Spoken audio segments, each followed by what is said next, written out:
வணக்கம் நண்பர்களே, யாழ் வியூஸ்க்கு உங்களை வரவேற்கிறேன். நான் ரோசான்குமார்.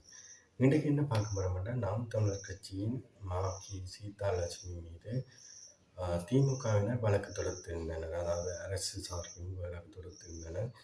போலீசார்கிட்ட அனுமதி பெறாமல் தேர்தல் பரப்புரைக்கு சென்றமையால் இந்த வழக்கு பதிவு செய்யப்பட்டுள்ளது என கூறப்படுகிறது. போலீசார் அதுவும் அவர்கள் கடை ஒவ்வொரு தெருக்களிலும் கடை தெருக்கள், அதாவது வீதியோர கடை தெருக்களில் துண்டு பிரசுரத்தை கொடுக்கையில் அதை காட்டி கொண்டு போகிறாங்க. இது இன்றைக்கு எங்களுக்கு தேர்தல் ஆணையத்தினால் எங்களுக்கு சின்னம் ஒதுக்கப்பட்டுள்ளது. இந்த சின்னம் என்ன என்று அவங்க காட்டி அவர்களுக்கு காட்டுகிறார்கள்.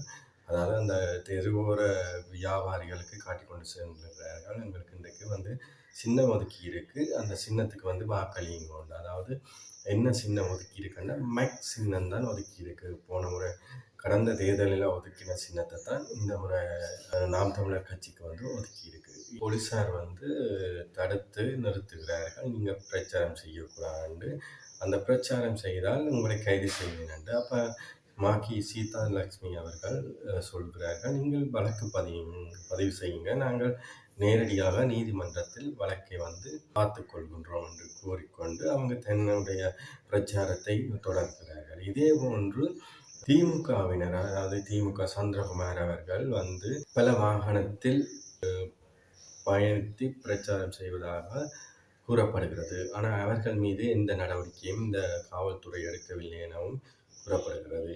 நாம் தமிழர் கட்சி எந்த ஒரு பணம் பட்டுவாடா, அதாவது பணம் மக்களுக்கு கொடுக்காமல் தேர்தலில் நிற்கிறது. திமுகவினர் மக்களுக்கு பணம் கொடுப்பதை கையங்களவுமாக நாம் தமிழர் கட்சியினர் பிடித்துள்ளனர், காணொலியும் வெளியிட்டுள்ளனர்.